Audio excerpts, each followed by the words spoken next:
a publisher from Ziari, and I'm very happy today to be in conversation with Erik Scott, who is the author of a wonderful book, Familiar Strangers, Georgian Diaspora and the Development of Soviet Empire, which is out in Georgian today. This is the first time we're discussing it in public today. But before we start with our questions, I wanted to thank the organizers of this festival. We said many times today and yesterday that this is a miracle that this festival is happening, and I'm also very happy that this is the second time that we have a chance to also discuss non-fiction or academic books at this literature festival, and it's becoming part of the scene, and I'm very happy about it as a publisher of nonfiction, obviously.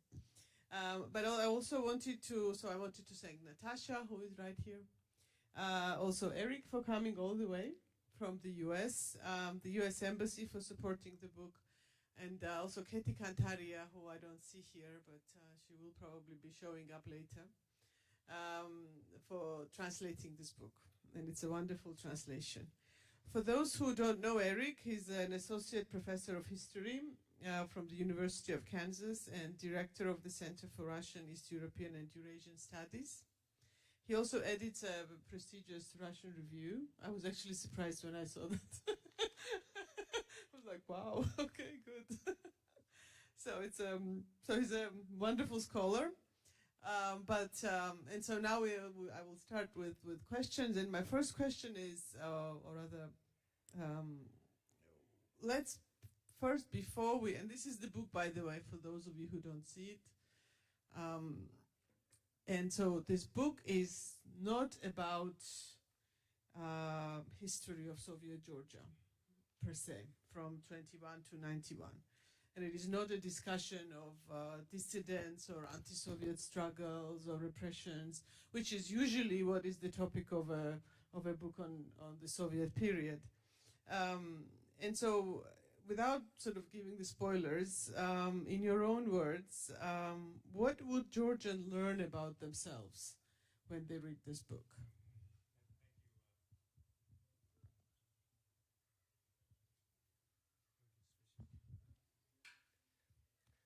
Thank you very much, Nato. Ჩვენი საუბარი ინგლისურ ენაზე იქნება, მაგრამ მე წმინდა მადლობა გადავხადო ფესტივალის ორგანიზატორებს. მე მგონი რომ ამ დროს ეს ფესტივალი როგორ სუფთა ჰაერი საქართველოსთვის და ჩვენი სოფლიოსთვის. I'm very happy to be here, and it's a great honor. And I also want to say, this was supported by unfortunately, a program of our embassy that was cut by our current administration, and I hope will be restored, and I hope we'll have once again an interest from my country in international dialogue. And I think the question is really what I can offer as American historian of the Soviet Union, looking at Georgia, looking at Georgians. As Nato mentioned, this is not a book about only Soviet Georgia, but about how Georgians moved within the whole Soviet Union. So it's not a history of one territory of a Soviet republic, but about a broader Soviet landscape that people inhabited, navigated, had to live with, were forced to live with, and had to make choices within. It's certainly not a history of, and I don't intend it to be a history of nostalgia for the Soviet Union, but it's also not designed to be a negation of the importance of the Soviet past and Soviet legacy, because I think it is important and it lives on in important ways. And I think, for Georgians today, I think it's important not only to think about this relationship, which is not maybe a relationship by choice, but a relationship with living in a larger empire, which is part of Georgia's longer history, even going back before the Russian Empire. to think not only about how this imperial force impacts Georgia, but how Georgia in some ways changes the broader Soviet project. From its annexation following the invasion of the Red Army, through the collapse of the Soviet Union, Georgians were at the forefront of Soviet politics, of Soviet culture, of Soviet economics, of Soviet cuisine, and of Soviet collapse and pushing for independence. And so I think I'm interested in this more complex history that is not always drawing a clear distinction between center and periphery, but rather an entangled history of this time, and one that I hope is maybe polyphonic in the Georgian tradition of offering different voices at different times, again faced with their own choices. And you know, one of my, I guess, historical heroes is the historian Marc Bloch, who was a French Jewish historian who lived under Vichy rule and Nazi occupation of France, and even then, at that time, as a Jewish person whose life was at risk, he said the goal of history should be not in judging, but in understanding. And so this is really a project about understanding the entanglements that people lived with in this time. Thank you very much. The title of the book, Familiar Strangers, it suggests indeed this more nuanced interaction between the metropolis and periphery, and it's not then, I mean, more nuanced than, you know, oppressors versus victims, and you allude to certain, you know, vertical and maybe horizontal networks as well that contributed to this entanglement. So maybe you could expand, say a few words about that. Yeah, so I really thought I had to think a lot about how to make sense of this story that I found, and I found this story, you know, I should say this research trail really led me to lots of different places. I mean, to Tbilisi certainly, but also to Russia, Ukraine, even globally, and other archives, and looking at all sorts of doing interviews, and so I tried to piece this together. And what I didn't want to do is simply take a foreign model and apply it to understanding the Soviet Empire, but I wanted to develop a model within the Soviet context that explained this strange combination of intimacy, maybe, and also violence, power, of familiarity and strangeness. And so I thought a lot about thinking about Georgians as an internal diaspora contained within the Soviet Union. And while a lot of emphasis has been placed, rightfully so, and in fact my second book looks at closed external Soviet borders, the Soviet Union did also encourage and sometimes compel by force movement of people. It built an infrastructure to circulate people. It created a common passport. It created a system that was really was an attempt to centralize things in Moscow. I don't really see the Soviet Union, at least at its outset, as only a Russian empire. I see it as an empire with ideology at the center, and the project initially was about making everyone into better communists. That meant not only changing societies in the South Caucasus, but it also meant attacks on religion and attacks on peasantry in Russia and Ukraine. So I wanted to make sense of this, and so I thought of this as a diaspora that's moving around in this empire with ideology rather than one single nation at its center. The center is contested in different ways. And I thought a lot about how we might see this not only in a Soviet context, so comparing Georgians to many, many other diasporas. I actually write about the Soviet Union as an empire of diasporas that mobilized these groups for its political ends, for its economic ends. Many ways very different than Jewish or Armenian diasporas that, you know, either do not have a homeland or have what they feel is only part of a homeland, or groups like Poles or Germans that have homelands outside Soviet borders. This was a diaspora that had both a homeland within Soviet borders and a broader society that this imperial annexation connected it to. So you keep preempting my questions. Oh, am I? Okay. But I thought about, among these diasporas, really, why familiar strangers? Why were Georgians, in your mind, more successful than others? Why were they more successful than others? I mean, Yeah. I think, again, they occupied this really unique position. They could emphasize their foreignness, their strangeness, because they had a homeland inside Soviet borders. They could not be accused of disloyalty. But their culture was in many ways familiar. They presented it in familiar ways to a broader Soviet audience. And part of this has to do with a longer history of Russian imperial integration, especially of intelligentsia in the 19th century. Part of it has to do with the resources that a particular republic provided, not only human, but also material, certain products, certain goods in which Georgia had a virtual monopoly, including tea, tobacco, wine in many ways. And all of this was presented in a way that accented for Soviet leaders the multi-ethnic dimension of the Soviet Union. So this was sort of a showcase of multi-ethnicity that was acceptable and that was exploited by Georgians in different ways. Yeah, thank you. Some of these themes that you cover in the book, which is Georgian food and folk dances and singing, even success in second economy, the so-called Tsekhavikis of the 70s, they are all sort of building blocks of this enduring stereotype that is still enduring, I think, till today, which shows Georgians as this joyful, singing, not very law-abiding jigits, And this is the stereotypes that I think many Georgians did nothing to oppose. Even this intelligentsia, maybe they didn't like it very much, but they didn't oppose it necessarily.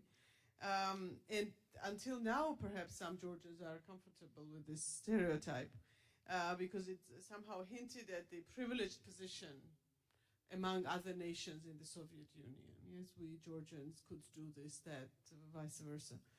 And so what are your thoughts on that? And why is this stereotype so enduring? I think the stereotype is enduring. I mean, the stereotype is I think, in some ways, a co-creation of imperial needs and certain networks from Georgia that are meeting these needs, choosing to, in different ways for different reasons.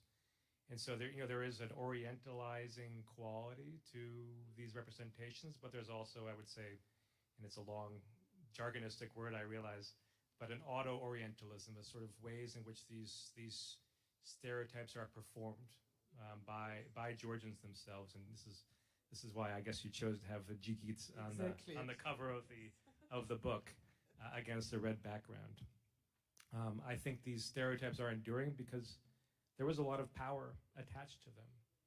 There was a lot of prestige attached to them. This power and prestige was accessible if Georgians rendered themselves legible, understandable, in some ways commodified these representations to meet Soviet needs. And so, there is a feedback loop of presenting and representing, that maybe begins to become internalized, has a broader resonance, has a legibility people come to expect. A lot of this has to do with the fact that Georgians are only 2% of the Soviet population, so they are forced to live with an audience that has expectations of what they can represent. These representations are also confining. They're limiting. They're cliched. You and I have talked about this aspect, and certainly I would say this is not obvious in the 1920s, 1930s, at a time when there was a lot of support for dance ensembles like Sukhishvili, Ramishvili ensemble that is really performing this in visible ways, informed in some ways by Russian ballet, but also certainly taking dances from Georgia. I mean, they're not making them up from scratch. But by the late Soviet period, particularly among some of the intellectuals I look at in film, particularly, for example, the films of Otar Yoseliani in Georgobistvo, you can see how there's a sense that these are very confining and limiting representations, that the sort of the wine that's being made is bad, and the drinkers don't know the difference. That the sort of this sort of very maybe hyper masculinized, loud, exuberant way of being does not convey the reality of human emotion, and so there's a crisis of authenticity that I think really is part of a broader unrest among intelligentsia in the late Soviet period. Now, we are at the Literature Festival, and somebody mentioned today already the Frankfurt, and we are all very proud of, in being host nation in Frankfurt back in 2018. Literature is obviously a big part of Georgian high culture. Rustaveli and Ilya Javjavadze were celebrated in the Soviet Union. Rustaveli had to be translated to all the titular, languages and so on. And there were some writers very popular, some Georgian writers that were also very popular and widely translated. But literature is conspicuously absent in your book. So I was just wondering, why is that? I mean, is that not part of being familiar stranger, or what's the reason? I mean, it's very hard. I think as a historian, we have to make choices. I'm covering like 70 years of history, and so I can't include everything. But this question really makes me think, because I think on some level, literature is underlying a lot of what we're seeing here. It underlies representations. These representations feed off 19th century exoticized tropes of Georgianness, as described by Russian authors. The whole revolutionary movement that I talk about of Georgian Bolsheviks and Mensheviks, I mean, these are a hyper-literate group of people. I mean, they're obsessed with the printed word. They're obsessed with printing presses. I mean, the number of even around Tbilisi, I mean, I don't know if they're still operating, but there used to be, a Museum of Underground Press. Museum of Underground Press. So these were people who were living in literature, who were living, in whether it was Georgian Romantic authors or foreign authors translated into Georgian, or poetry. So it was very important.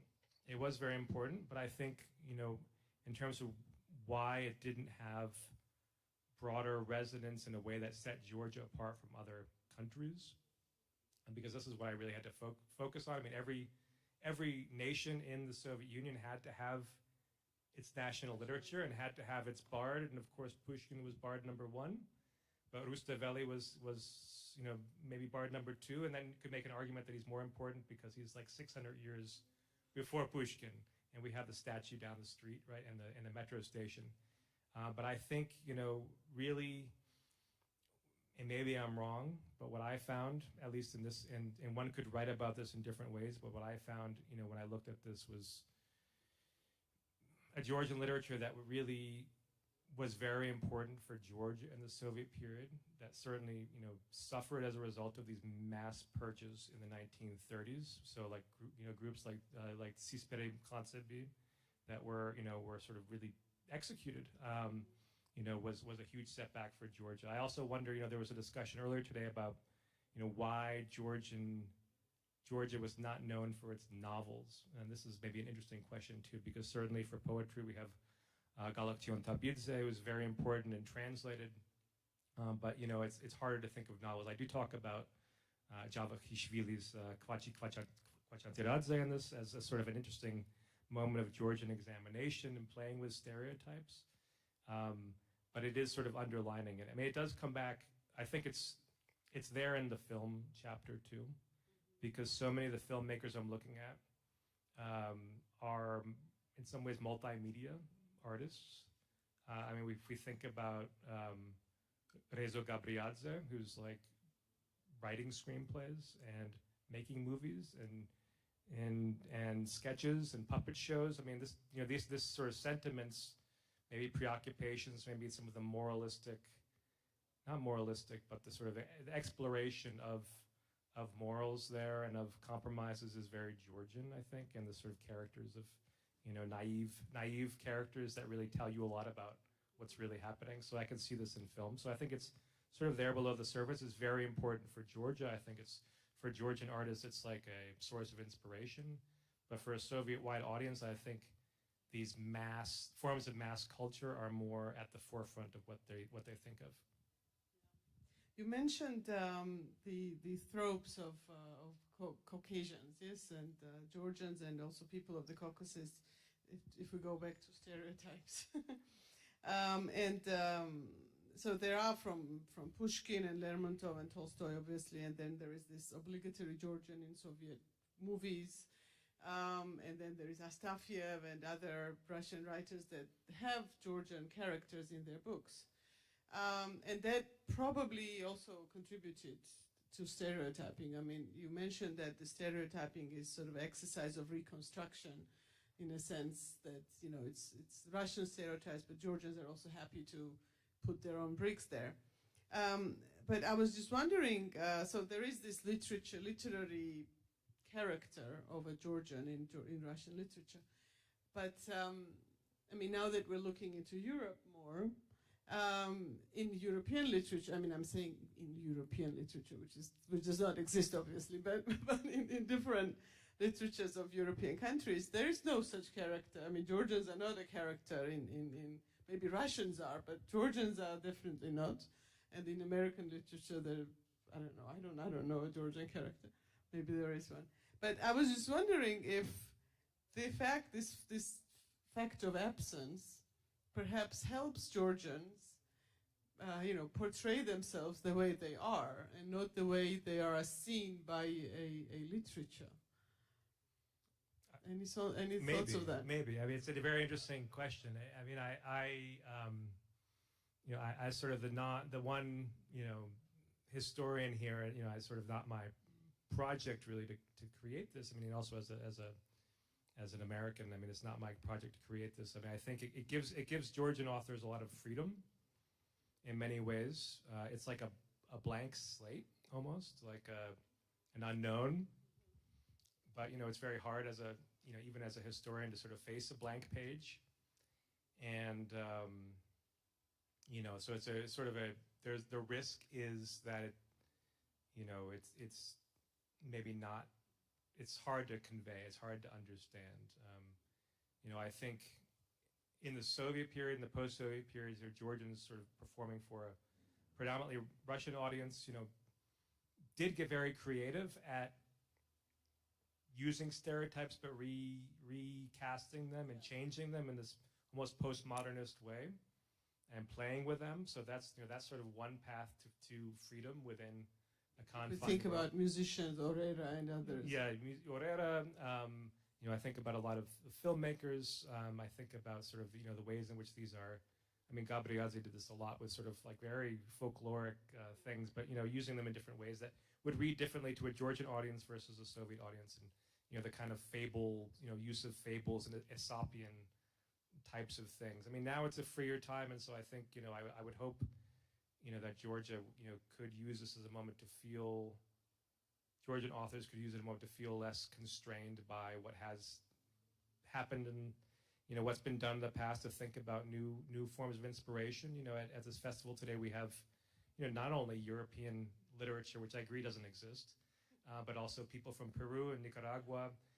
So I think thinking about new connections, obviously, I understand and respect and support Georgia's push to find its place in Europe, but also thinking about these global connections, because I think in many ways there are ways in which the particularistic experiences of Georgia and Georgians at this moment will connect and resonate with new audiences. And so yes, this is, I think, an opportunity. It's a risky one, and it's sort of one that will be maybe less bound by what came before, but it could be an opportunity to reinvent this. It's going to take some great work by translators, but I know we have very good translators here in Georgia. Yes, we do. We certainly do. And some of them are here. To sort of move to a completely different direction, when Georgia became independent, we had a lot of corruption. And I always thought that this was sort of it came from the Soviet Union, because Soviet Union obviously was very corrupt, and Georgians were also again in forefront of that. But the sort of the idea was that, oh, we steal from a foreign power, so it's okay to steal from a foreign power. And then it gradually became, we steal from our own power, but we don't know. So you have a whole chapter about this, this what we call these guys. I call them underground entrepreneurs. It's sort of the way I rendered them in English, but yeah. Yeah, but we know who they are, right? Some of them we know by name. We know some of their names. So any thoughts about that? I mean, how is it that, and again, Georgia become very corrupt now. I mean, we are still a corrupt nation, and so how is that? I mean, without blaming Soviet Union too much, but this sort of endures this whole idea of stealing from a foreign power, and this is okay, and this somehow is still alive, I think. So any thoughts on that? Yeah, I mean, I think this is something that I think really develops in the Soviet period. Like, I have not seen this association of in the 19th century, for example. I think it is, I don't think we can 100%, just sort of blame, the people in Moscow for this, but it is, a system that develops in a Soviet closed economy that, is really actually comes to depend by the 1960s and the 1970s on corruption. There's the official plans are not being met, so you need people to fill the gaps. And many of these, Deletsebi, Tsechoviki, these are people who are working in official factories and running some sort of shadow business that is connected to the formal economy. And so actually I see this as one part of one whole Soviet economy, and not as like an aberration or an exception. Like, I think this is really part of the system and how the system endured 60s, 70s, 80s. So it could have collapsed earlier. I don't know. I mean, I'm not gonna. I can't argue counterfactually as a historian, but I think I think it kept people. It gave people what they wanted. They weren't really happy with it, but it gave them enough to sort of feel, okay, like this factory sort of giving some more consumer goods. They're unofficial, but we want them, and so this is keeping people, maybe from rebelling in some ways. And these people become very important and influential. Yes, they can sort of cast themselves as opponents of empire because they're taking from a Soviet system. And by the way, I think the sense of ownership even in Russia was very little, in the sense that, there were obviously Vodozakonya and these people there, and they also felt like the system. So many of them were Georgian. And some of them were Georgian. I mean, it's hard to estimate because I haven't looked at their official membership list, but, it's overrepresented, you could say among this. But so people felt like the system was not theirs. And after the Soviet collapse, there's no more illusion that this is sort of the robbing is happening from another system. There's a lot less to rob. Like, there's just fewer things. And it's a sort of enduring problem. And, these people, many stayed in Russia. I interviewed some of them, actually. I mean, this was years ago that I started this research. So some of them have gone to Europe, to Spain, other places. They are very comfortable using also these stereotypes of sort of wheelers and dealers, and is very performative. I mean, even sort of the thieves of law thing is like so steeped in mythology. I mean, they're out there. Like, I'm not going to say they're not there, but they're using mythology. They're using mythology. They mythologize their secret codes and how they become thieves. And you look at it, actually, many of them sort of buy their way in, but they're using this. And so I think this is actually really, it's a big problem. And it's not only for Georgia. I mean, I think many countries that have this colonial style relationship where they feel like the system is not theirs, and there's sort of develops a culture of trying to secure things for yourselves, and it's very hard to then change this way of thinking. I mean, I think Georgia's made big progress in this regard, but it requires political will, which I don't really see right now in Georgia, to tackle this. And it also requires, I think,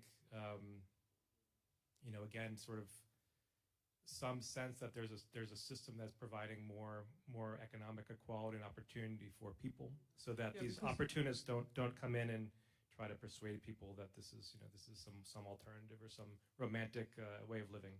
Yeah, because if you don't feel that the system is working for you, then you have more incentive to. And why not? Yeah, why not? Exactly. Okay, we still have some time. I think I was just wondering if there were any questions from the audience. Ah, good. Yes. A lady there.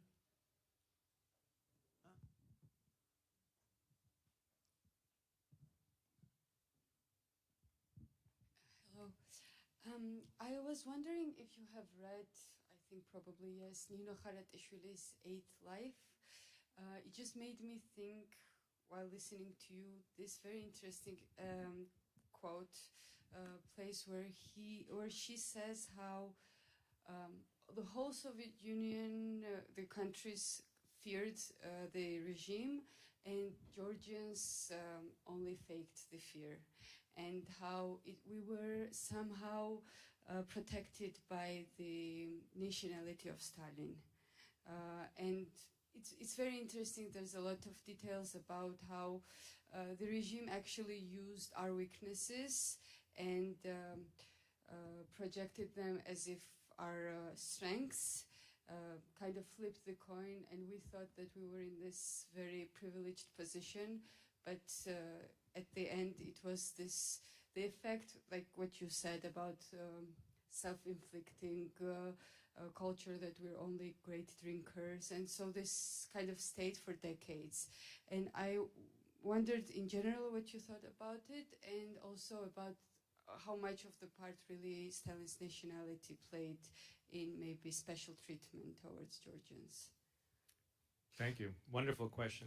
And actually, I was just talking about Nato Alhazishvili with another festival participant, and I think what she does is very interesting, very amazing. It's something I can't do as a historian because it's such an intimate. She's a writer of fiction. This is obviously historical fiction, and she's looking inside people's heads in a way that I only can get so far with the documents I have.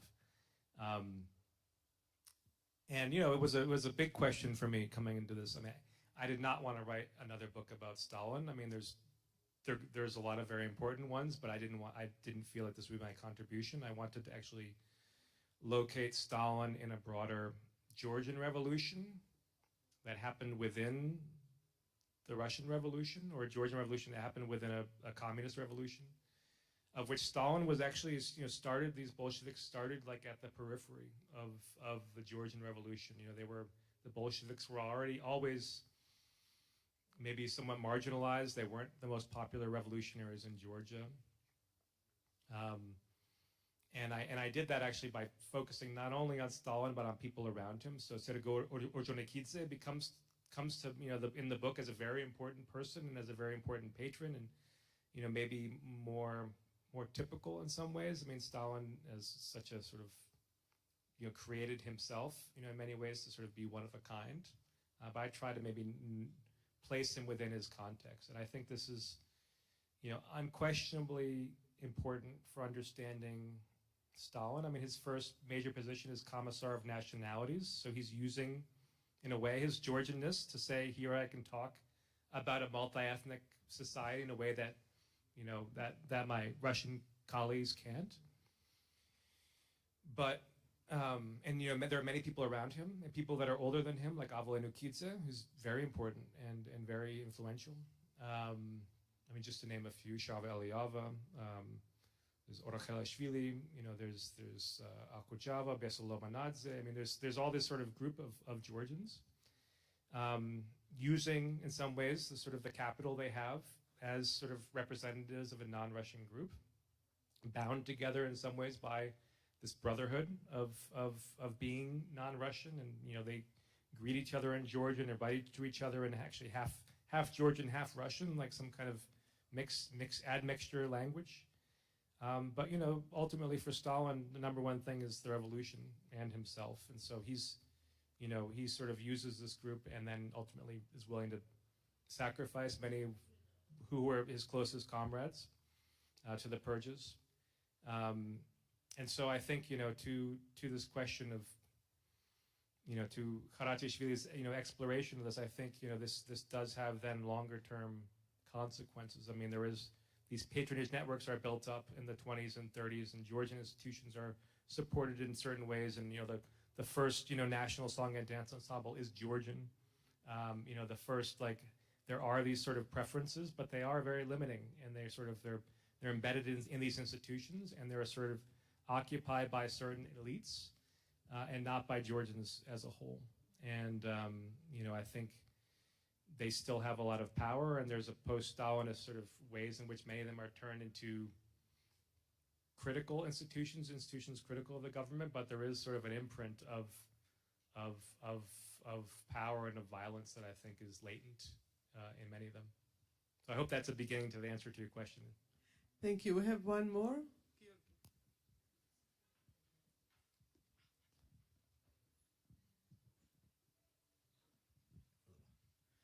Thank you, Madlova, Nato. Nato asked in the beginning what really distinguished Georgian diaspora so much, and you said, Erik, that one thing about it was that this small group of people were holders of power, or I don't remember verbatim how you said it. I also think a partial answer to this is in your book in the form of one document which you cite. It's a telegram on 57 page, I think, which we used in one hour publication. I think we had a chat about that. You may remember. I remember, yeah. Yes, and this is a illuminating telegram which Stalin is writing to Orjonikidze in January 1921, in which he says that the Georgian issue will be resolved soon, and kissing you, your Soso, meaning which mirrors this discussion, which you also refer to, that Lenin was against the Soviet-Russian invasion of Georgia, that it will be resolved soon, means that it hasn't been resolved until now. And I think this telegram really mirrors a drama that somehow has been an undercurrent of this whole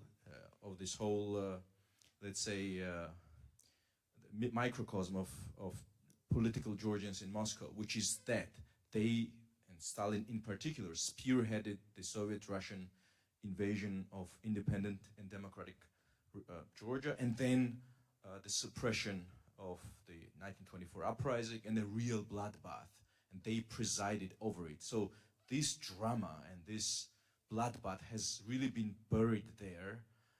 It got muted after 1930s, and of course after the Second World War in particular, and decades of totalitarianism, but it was somehow always there. And then of course it got obscured in folklorization of Stalin's integration into folklorized Georgian nationalism, and now it's bouncing back upon us with the resurgence of the image of Stalin in Georgia today. Yeah, so I just threw in a point. Yeah, no, thank you.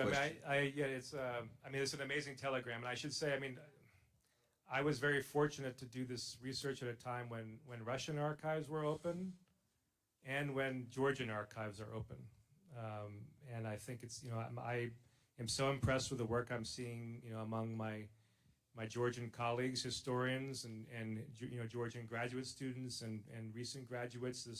There's a whole generation of Georgian historians that are doing great work. But I really wish they would reopen the archives for them, because it's there's so much there, and there's nothing to be afraid of.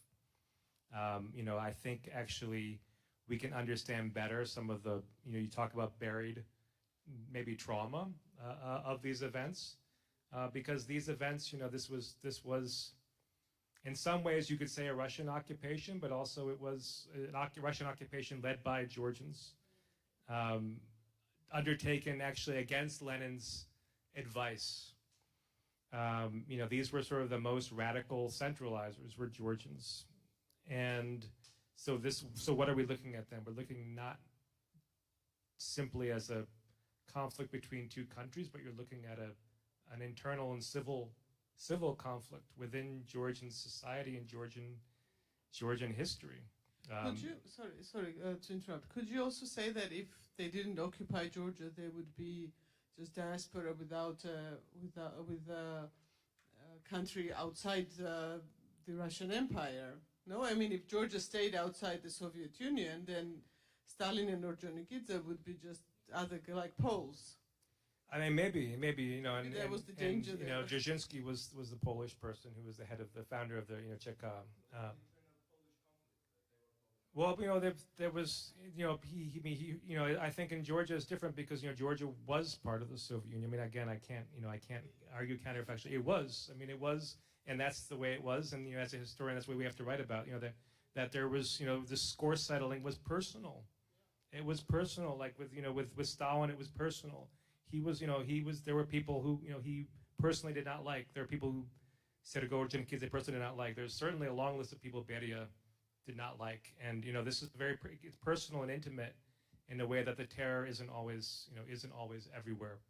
And I think this you can really feel this. I mean, I felt this in the Sovlab tour we did yesterday with this, you know, this house that, you know, where Makharadze lived and Mikaladze lived, and the violence that was done, you know, both through the original inhabitants of the house and then the people that moved in with the revolution, and then the people that were killed in the late 30s.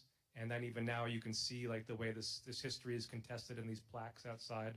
I mean, for me, it's really striking, and it's not that way everywhere. So there's a micro history of this violence that is really resonant here. You know, I guess if I were to take the bait and answer your counterfactual thing, I mean, if Georgia was not annexed in 1921, it might have been annexed in 1945. I mean, as other parts of the former Russian Empire that were lost, like the Baltic states, and then re-annexed. And maybe Georgians would not have been so central, but they very well, you know, would be vulnerable, you know, based on their geopolitical position. Any more questions? Yeah, please.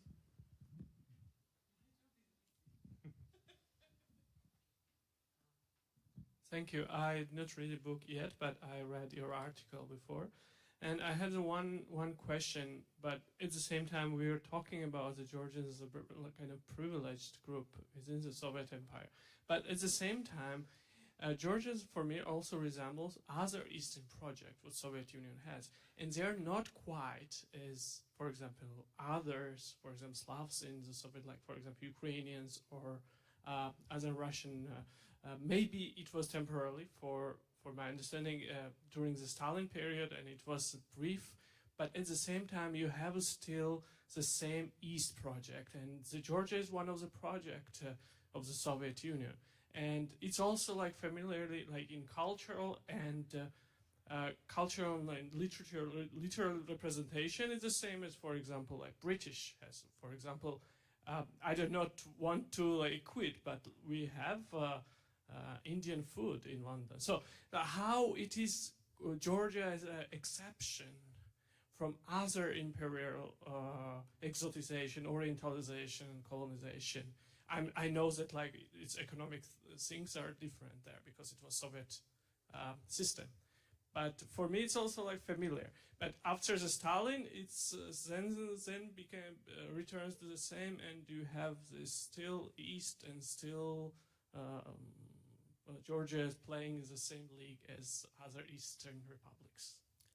Yeah, good question. I mean, my argument is that the Georgians are sort of unique within the Soviet context, but actually not so unique in the international context. And so I actually look at many other groups like Phanariot Greeks and some Armenian elite groups in the Ottoman Empire, within the British Empire, Parsis in India who become sort of a commercial elite under British imperial rule and even moved to East Africa under the auspices of the British Empire. You know, I look at what was called the sort of Celtic fringe, even of you know, the sort of Ireland and its colonization and the ways in which they're both colonized and become very important Irish people in terms of the British imperial expansion overseas. I mean, beyond the Atlantic. So I do think you can draw lots of parallels. Also look at Lebanese in South America, and even immigrants in the U.S. who have certain representational qualities that they're using. I mean, I think the Soviet Union goes further in many ways because it's a 20th century empire, and so it's explicitly sort of endorsing the idea of nationality and using nationality to rule people, and they get to determine what is acceptable. But they're using this, and they're promoting it, with state funding, as opposed to the British Empire that was sort of relying more on some commercial private funding, which is cheaper and maybe more effective in the long run. So I think this is important. I do see Georgians are a little different than the sort of you can subsume them into the broader Eastern Project, but I think they're sort of maybe somewhere in the middle of the spectrum. So maybe on the one hand you have groups that were sort of more familiar to a Russian audience, like Ukrainians and Belarusians, that are certainly distinct. I want to be clear, I'm not saying that they are the same. They're very distinct, but were sort of represented in a Soviet context as like close relatives. And then you have Central Asian groups, particularly nomadic groups, that are very hard to incorporate into the Soviet Empire. Who don't have, maybe have more of an oral tradition than a written tradition. Who don't have, as sort of developed cities that are existing that empire can kind of plug into. And so Georgians, I think, are somewhere in the middle of this, and makes them sort of an interesting group between this familiarity perceived of Slavic nations and sort of the strangeness of pastoral, nomadic, semi-nomadic Central Asian society. So I see them as sort of in the middle, and they're often, especially some of these early Bolsheviks are sort of using this to say, like, okay, like we can speak for the East, but we can speak in a way that the West understands.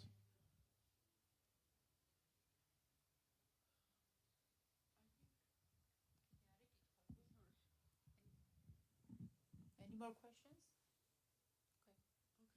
I think we're good. Thank you very, very much. This was a very interesting discussion. And we're good with time, right? Natasha? We can continue the discussion also while book signing. There are books you can buy and ask Erik to sign them.